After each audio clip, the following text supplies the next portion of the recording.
Hey Wolfpack, and welcome back. I hope you all had a great week. Today, we're doing 3 more scary stalker stories. But first, what would be your weapon in a zombie apocalypse? With that said, whether you're sitting around a campfire, on the night shift, or even laying in bed, let my voice soothe your nightmares.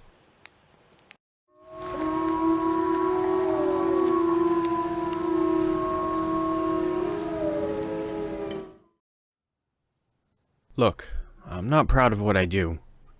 For the longest time, I even told myself I wasn't going to do it. Stalking young women at night. I was just wandering around, minding my own business. If there so happened to be a young, vulnerable woman walking ahead of me, I could hardly be blamed for that, right? It was just a coincidence that she took the exact same turns as I was going to, crossing the street at the exact same position I was planning to. All coincidental. And what if I stopped and retreated into the shadows when she turned around anxiously? What of it? I just didn't want to be seen is all. She might think I was a stalker or something. It's called self-delusion, I guess. A failure to recognize reality. But at the same time, I'm not doing anything wrong. Not really. It's not like I'm planning to harm them. I'm not some sexual predator or anything. Is it even sexual? If so, I'd label it as sexual deviancy, not a perversion. I just enjoy the adrenaline rush. And the knowledge that I know I am in control. The exhilarating feeling of power. When I've reached that high, I just turn around and head back home. No harm, no foul. I've been at it for almost 3 years now, so you could say I'm quite experienced in the field. When I first started out, I was clumsy and stupid, often making mistakes seen and heard my way too early, choosing targets in my own neighborhood, sometimes even targets I knew. I'm a fast learner though, so now I take the train a couple of towns over, spend the evening there doing my thing, then take the train right back home. I'll switch it up as often as I can, never the same town twice in a week. I keep extensive updated records of restaurants and bars, of which hosts most of my prime targets, and will sit for hours canvassing a place before I choose it. But I won't move on just anyone, on any evening. The night must be right. It was a night just like that when I saw her. Late autumn, windy, very dark and no rain. I had been wandering around the block for hours. By then, almost ready to give up. When I saw them leaving the restaurant. A first date. Had to be. That awkward hug and anxious small talk. Something in her eyes telling me she really wasn't that interested. The guy seemed miffed and flustered when they parted ways. I followed her from across the street. The first few are always interesting. They don't suspect anything yet. They feel safe and in control. Doesn't matter if they see you then. You're just someone walking, minding their own business. All the way on the other side of the street. Harmless. She glanced over a couple of times, and I decided it was time to disappear. Retreat into the shadows.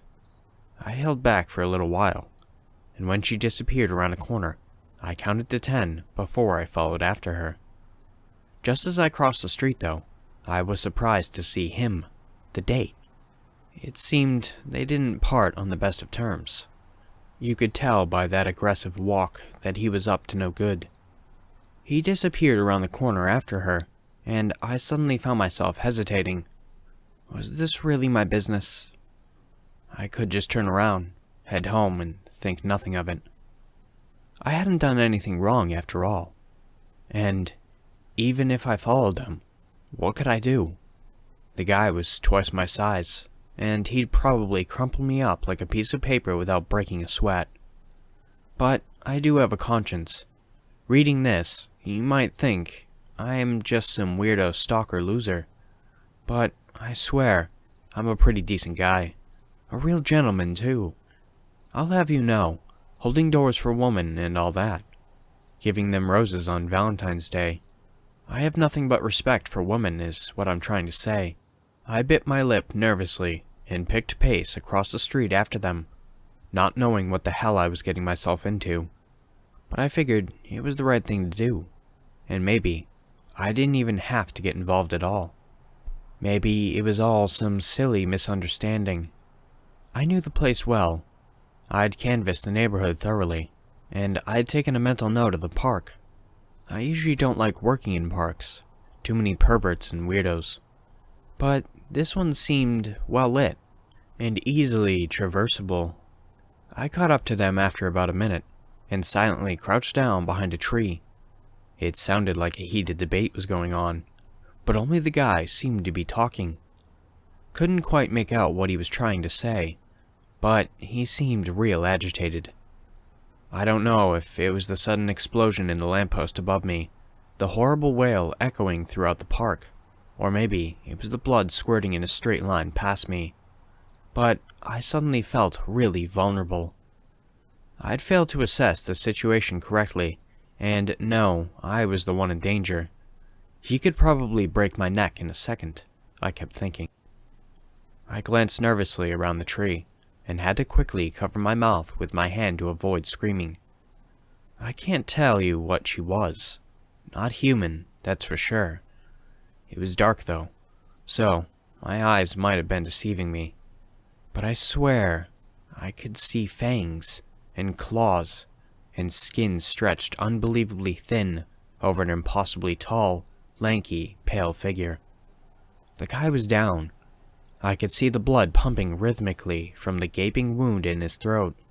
She reached down and grabbed his face, and then I ran. Bolted down the path I came from, never once looking back. But I could feel her following me though. Feel her eyes on me. A hungry, merciless, terrible gaze. Adrenaline pumped through my body, but I didn't feel good. Didn't feel the excitement I was used to, and I was definitely not in control anymore. I made it to the train station in one piece, horrified and exhausted. I considered calling the cops and leaving an anonymous tip or something, but nothing is really anonymous these days, is it? There's always a way to find you. So, I didn't. I chickened out and took the first train back home. I couldn't sleep for weeks. That face, that thing, haunted me in my sleep. So, I did what I do best. Went out in the evenings, found myself a young woman, and did my thing. It was soothing being back in control. Helped keep the creeping paranoia at bay. I never went back to that particular neighborhood though. Not even that particular town. Just couldn't risk running into her again. Anyways, I kept this up for a month. A few nights a week, maybe 2 or 3. And I guess I soon just forgot about it. I mean, honestly, I didn't. But I tricked myself into believing I did. Self-delusion, I guess. I was still checking the news every day for any mention of a headless, mutilated body, but nothing ever came close to matching that particular description, and I'd soon find out why. I was just returning from a wonderful night. I'd followed this young lady for about 30 minutes, and near the end, I could practically feel her feeling me. She started walking at a rapid pace, taking swift turns, halfway jogging around corners. I kept it up until she started running. That was my cue to head on home. I don't think anything was different. I mean, looking back at it, everything was normal. I arrived at my apartment a little later than usual, maybe 2 or 3 a.m., and locked myself in without noticing anything out of the ordinary. I walked into the kitchen, poured myself a glass of water, and put away the contents of my backpack, and sat down on my couch, and stumbled back in shock, shrieking hysterically like a little child. It was placed neatly on top of my living room table, the stench of it suddenly all too real. Covered in hundreds of writhing, disgusting maggots. His eyes were gone, just hollow, empty holes. His mouth was open, tongue stretched down to his chin. It was the guy, the date. In the foul-fetid pond of blood now completely covering the table, there was a note. A white piece of paper just floating around in it. I felt bile rising rapidly to my throat as I read the crimson message. You're next. Dear Stalker, I know you're reading this right now. You're probably even sitting in your car across the street looking into my bedroom window. Or did you walk here? You just looked up, didn't you? Oh, it's okay. I can't see you. It's far too dark outside for me to see the creeps of this world. But I know you're there. You always are, right behind me. Without a doubt, always watching from the sidelines. Just like a shadow. I can always feel your eyes staring at me. Like that feeling you get when you know someone's there, watching over your shoulder, except for me. That feeling never goes away. Thank you for making me feel terrified to leave my house. Thank you for making me not feel safe anywhere, not even in my own bedroom. I don't know why you're following me, or what it is that you want, or who you are, but just know, you can't stay in the shadows forever. Someday, I'm going to catch you. Please, you need to stop leaving those creepy love notes on my doorstep, or the flowers in my locker at school with the cryptic messages, and please stop following me. I've lost all relationships with my friends because they got scared by your threatening messages, which, I'm sure, is what you wanted, so, mission accomplished. You are single-handedly ruining my life. I've always tried talking to my parents about you, but they just think I'm a typical teenage girl screaming for attention, and if my own parents won't take me seriously, there's no way the police will. So, I guess I will just have to take things into my own hands. My parents are currently working, which I'm sure you know, since you are still sitting there, aren't you? The windows and doors are all locked, yet here I am, terrified. I don't know what to do anymore, and I can't stand living like this any longer. Everyone tells you high school is supposed to be the best 4 years of your life, but thanks to you, they have been the worst. I can't do anything without the fear of you being right there. Soon, it will be all over. You see, while you've been reading this post, you've forgotten to keep your eyes on my bedroom window. Even though my curtains are shut, I still have a lamp on, so I'm sure you can still see my shadow. Well, I just went into my mother's medicine cabinet, and well, she's had some pretty bad back pain a few months ago, and still has some painkillers left over. So, I decided, since no one seems to care about me, or believe me, I'm going to take matters into my own hands. This is the only way I will truly get rid of you. It's better this way. You will never be able to hurt me anymore. So, I guess that's it. You won. But don't you worry. I'm the one stalking you from now on. Update. This is Stalker. Well, sort of. I'm here to clarify a few things. I'm not a stalker. I'm an undercover agent, and I've been following this subject as we thought she was in great danger. We were right. Someone has been leaving her notes and flowers, but it wasn't me. We were trying to figure out who it was. Things were much darker than we thought. The notes were laced. The subject started becoming more paranoid, and we had to take her into custody and detain her, especially after seeing this post she made. We need to protect her. She has been getting help. Please, don't worry. Unfortunately, we cannot give you any more information, as we need to keep her privacy, and keep her safe from the threat. I went to this daycare center that my elementary school had on campus. It was for kids whose parents worked late hours and didn't want their kids to be home alone. But they also were open during the summertime. This is where I met Allie. She was a grade older than me. She was also in special ed classes because she was not super smart academically, which meant I never got to see her during school time. It's also important to know that I was a regular there for summer, and this was the first time Allie was a part of the child care group. Unfortunately, the kids at the school were entitled, so they would bully any new people. Allie was a prime target. The day we met, I stopped a bully who was picking on Allie because of her dress, pigtails, and glasses. I was known for standing up to kids back then, so I told the bully to stop. Bully yields because he knew what I could do to him, which is another story for another time, and backed off. I asked if she was okay, and she looked me in the eyes and said she was fine. The look she gave me was like a starstruck look that people give when they fall for someone, but as a kid, I wasn't into girls yet, so I brushed it off. I told her if she was being picked on again, to find me, and I'll help her any way I can. That was my first mistake. Throughout the summer, she would follow me constantly. She basically became my shadow. It got to the point where if people saw us, they thought we were together. Some days, I wouldn't come in because my mom was off or something. The day I come back, she would say, "Yahoo!" and I got an instant hug from her, much to my dismay. I was not comfortable with her always being in my presence, so I told her that she should try to make friends with other people because she would get tired of me at some point. She told me other people were mean to her, and I was the only one who was going to stick up for her. I felt bad because she wasn't wrong at all. She was not well liked because she looked so easy to pick on. I, reluctantly, told her it was fine. Summer was almost over anyway, so I wasn't going to see her anymore, right? Wrong. My school had this thing where 2 grades would alternate for recess and lunch together.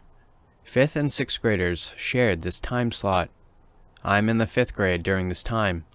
I'm with my friends during recess and we're all talking, waiting for our turn on the handball court when I hear a "Yoo-hoo" behind me. Allie found me and gave me her death grip hug. My friends were all confused, and I told Allie that I had to go and that I'd be back. I went to see my other friend group on the jungle gym and never went back. This went on for days, until I just went to a teacher and told them about what happened. They told me that Allie was not going to be playing during recess or lunch with our grades anymore, but she was never told why, because I didn't want to hurt her feelings. I was really nice back then, and I hated being mean unless I absolutely needed to. I didn't see her for 2 years and forgot all about it. Junior high starts, and I was excited to start in a new school. I found my friends, tried to see what classes we had together, all that jazz. At some point in the day, I hear a familiar sound. Yoo-hoo! Oh, crap. I turn around and it was Allie. The thing was, she looked different. She changed her whole look. No glasses, not a weird dress, and she let her hair down. I almost didn't recognize her. She gave me that death grip hug and asked why she looked so different. She told me that after we were separated, she needed to adapt so she wouldn't be a victim. She became very popular in my friend group, and eventually, I came around too. After school ended, we stayed in contact. She would blow up my phone with text every day saying she misses me. I told her I was having an Independence Day barbecue and asked if she wanted to come. We had a great time, and she asked me if I wanted to be her BF. I honestly didn't see her in the same light, but at the time, I was just happy a girl wanted to be with me. So, I foolishly said yes. Big mistake number 2. She would start high school while I was in my last year of junior high. We had been dating for 3 months, and she would always find a way to pick a fight over the phone. I was in a dark place in my life, so this didn't help my self-esteem. One day, she told me she was going to a party and wanted me to come because the guy was hitting on her and wanted me to come as protection. I asked my parents and they said no. I told her and she exploded, saying if I don't go, she would cheat on me. I snapped and told her if she did, she would never see me again. The next day, she came to me at school, and to this day, I don't know if she got off school. She said to meet her at the fence just outside it. With a pissed-off face on her look, she said she cheated on me. I said that we were done and walked away. I can hear her in the background that she was sorry, but I didn't care. I was smart enough to know I will never let her in my life again. She would blow up my phone with a mix of apologies and threats to me and my friends. I just blocked her. Unfortunately, the story isn't even over. Second semester of sophomore year comes. I was in a really good place. I was in good classes that I was doing well in. I had a new friend group and I was with a beautiful girl. It was quiet, no sign of any crazies, until Valentine's Day. I was taking my then girlfriend to see a movie when I saw her. Allie was with some dude I knew. She broke up with him on the spot and saw me with my girlfriend in hand. Sobbing, she came up to me and gave me a death grip hug and tried to kiss me. I pushed her away before she had a chance, and I told her to screw off. But she told a lie, saying something to convince my girlfriend that I was cheating on her with Allie. I was so close to punching her in the face for doing something like that. But we just went to see the movie. I didn't see her for months, until my best friend told me that he had a new girlfriend. I was so happy for him, until I found out it was her. I warned my buddy about her, but he didn't listen. About 3 months later, they broke up. He told me all she would talk about was me. She would ask about what I was doing, how my girlfriend stole me from her, and that I was too blind to see how great she was for me. I just about had enough and went to the principal, who knew me on good terms, and told him what happened. All they could do was tell her not to go near me anymore. So, I was okay with that. Then, I entered my senior year, and she made it even worse.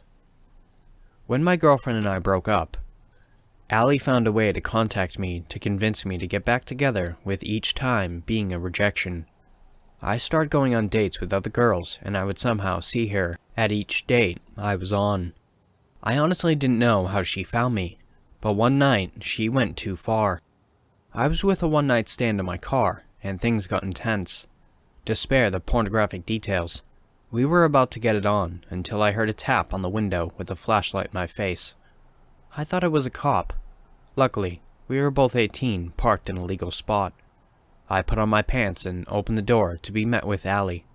I told her to go away and never come around me again. She told me she wanted to join in. I told her no and got my pocket knife out so she would go away. She complied and left. I told my date that I needed to go home and I'd drive her back to her place when she was ready to go. When I get home, I saw something out of place. My window faced the front of the house and I saw that it was open and my screen cover was cut. I called my parents to get my brother and leave the house now. I called the cops and they said they couldn't find anything. Luckily, no one was hurt and I was moving houses soon and told no one about my address yet. I graduate and was about to start working a full-time job at my dad's company.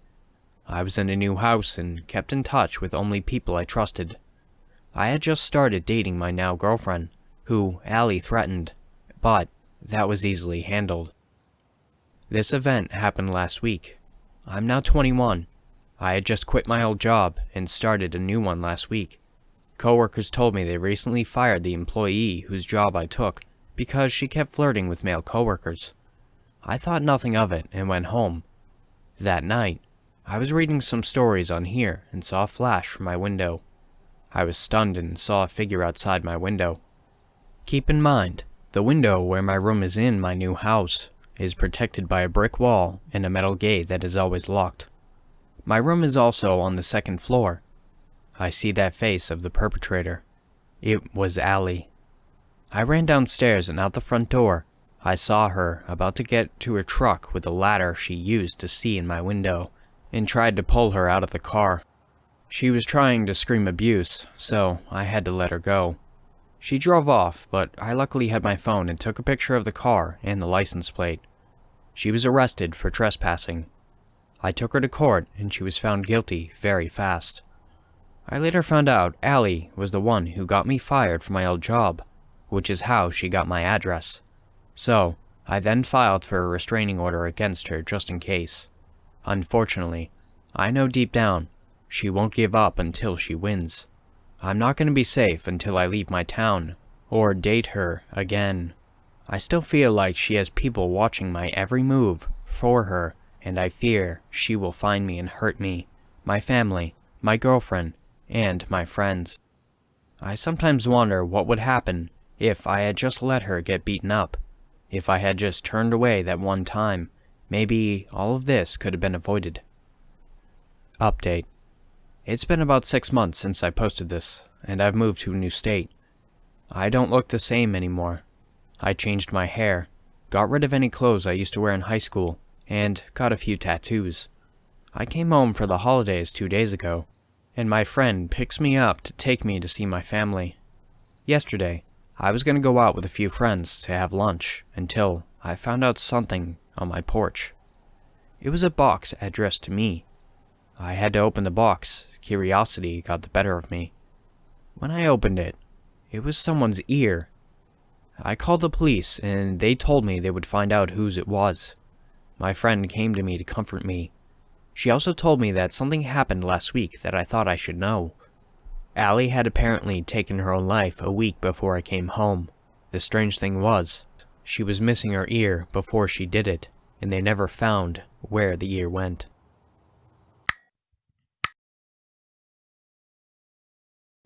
Thanks for listening, Wolfpack. If you want to submit your own story, the links for my email and subreddit will be down below.